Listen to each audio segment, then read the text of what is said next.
Hey guys, we're gonna be reacting to three true disturbing Halloween horror stories.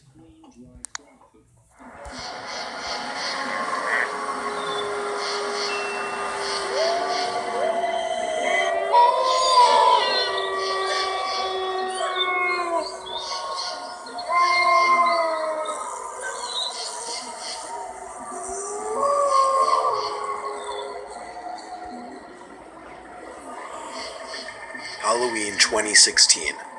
My three friends and I, who for the purpose of this story will be named J, K, and L respectively, were trick-or-treating downtown. Downtown was always a mob scene on Halloween only because the houses were so close together, meaning more candy for the amount walked. 10 o'clock was always the time things really started to die down, and by 10:30 we were really the only kids still out trick-or-treating.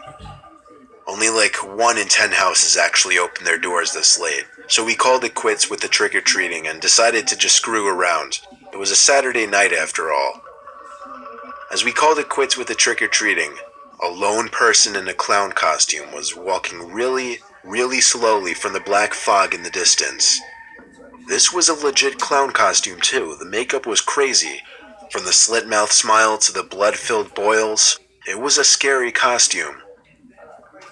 The four of us laughed and screamed in reaction, but ultimately walked away. We went to a park that was nearby to just goof around, make a mess with silly string and shaving cream and whatever.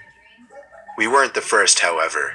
Strands of silly string littered the playground, as well as shaving cream smudged on the walls of a bathroom building in the park to spell out obscenities. We all hung out on the playground, but Jay pointed out to the dark horizon, where two clowns were walking over to us. One of them the same clown from earlier. I didn't think it was possible, but the second clown was even more disturbing than the first. The first clown now seemed to be wielding some kind of long, spear-like object. They both approached us really slowly. The funniness of the situation quickly wore off as they got closer and closer. Then they started to charge us. We all ran in different directions. One of the two clowns was chasing me.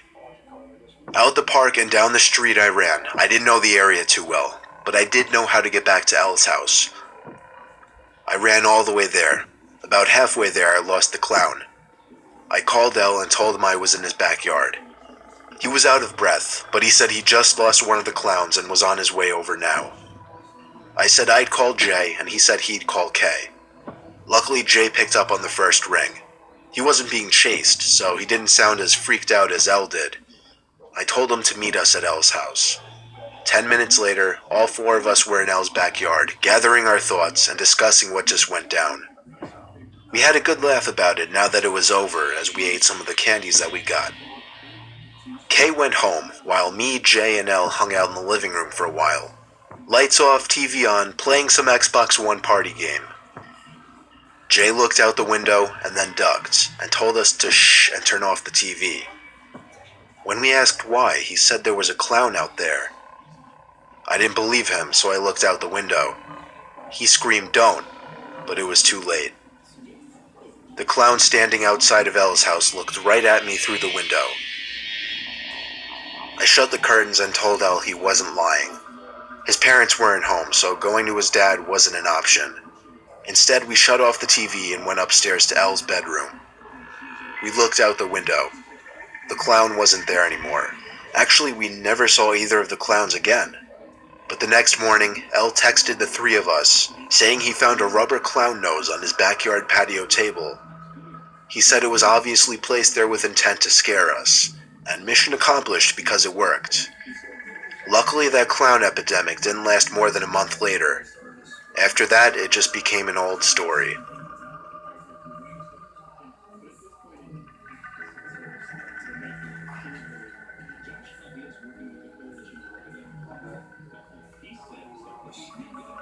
It was a school night Halloween. My mom and dad took my two twin brothers out trick-or-treating. I didn't have plans, so my parents kind of forced me to answer the door and hand out candies while they were gone. Since we live in a cul-de-sac on a dead-end street, we get next to no trick-or-treaters on Halloween, so every time the doorbell rang I kind of jumped. I was in the living room watching TV, with a bucket of candies next to me on a small table. Butterfingers, the one and only candy my mom always got on Halloween for some reason. The doorbell rang, so I took the orange bucket and brought it to the door and opened it. There was someone in a scream mask and robe holding out a pillow sack. It didn't look like he got a lot of candy for the night. And given that the night was almost over and nobody was really coming to the house, and he was alone, which is always kind of sad, I gave him a bunch of candy. He walked away without saying thanks, which kind of made me feel bad, but it was honestly whatever. I stopped thinking about it as soon as I sat back down on the couch. The movie I was watching ended, so I started surfing the channels. During one of the brief moments of silence as the TV flipped from one channel to the other, I heard a thud and a bump come from downstairs near the back door. To better hear what it could have been, I turned the volume on the TV all the way down and went to the stairway. The back door was wide open. My heart started racing as I started to feel sick inside. I had forgotten to lock it when I went back there. The big question was if what I heard was the sound of the door opening or closing, and if someone was in the house. Naturally, I called down the stairway for my mom and dad, and then my twins' names. The silence from down in the dark den was creepy as hell. I was afraid to go down there. Unfortunately, there's no door to separate the main floor from the den stairway, so sitting in the living room suddenly didn't seem very comfortable.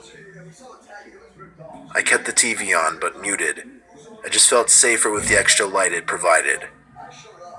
It took a while for some reason, but it finally hit me to call my parents and ask them to come home. My mom said they'd be home within half an hour. I told my mom I was scared that someone was downstairs because I heard something. She assured me that there was nothing and it was just my imagination. I hung up the phone and immediately heard the sound of wood foundation cracking under one of the carpeted steps to the den. I froze on the couch.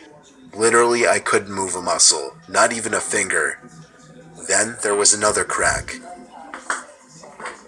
As silently as I could, I sat up from the couch into a half-crouched position, tiptoeing to the front door. But as I passed the couch that blocked the view of the den stairway from the living room, I saw something on the stairway.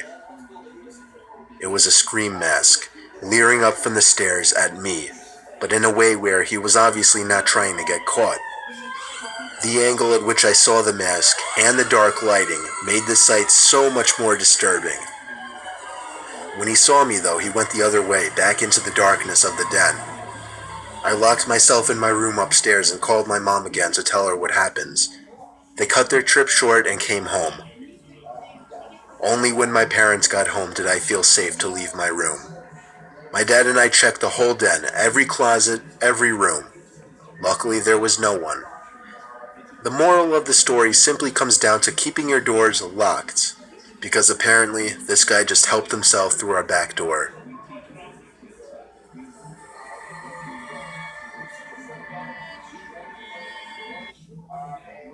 So it's called autogravity? New, used, check all models. So many options.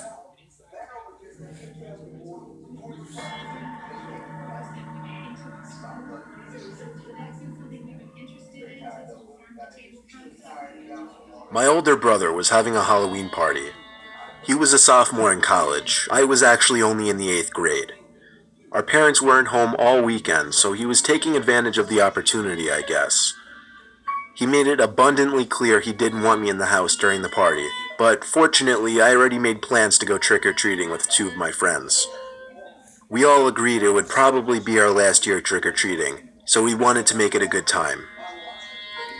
We started midday right after school, the prime time where most kids were out, most everyone answers their doors, and still had abundant supplies of candies. We each filled 2 bags of candy by dark, making stops at our houses in between to bring them home, of course. But we weren't done. We weren't satisfied yet. We needed another bag, of course. After eating dinner and resting at my friend's place for a while, we went back out with empty bags and flashlights. You'll find out why in a little bit. It was probably around 9 o'clock now. Getting candy was a bit slower by now since most buckets were empty and not everyone was answering their doors. An hour flew by because we were still having fun, though we didn't get much candy this time. By the time it was like 10:30 or 11, we stopped because it just seemed obnoxious to knock on people's doors this late. Everyone already went home because it was a Tuesday night, a work night and school night. But we already agreed we'd be skipping school the next day. We were all in the same homeroom and already knew nothing was going on at school tomorrow.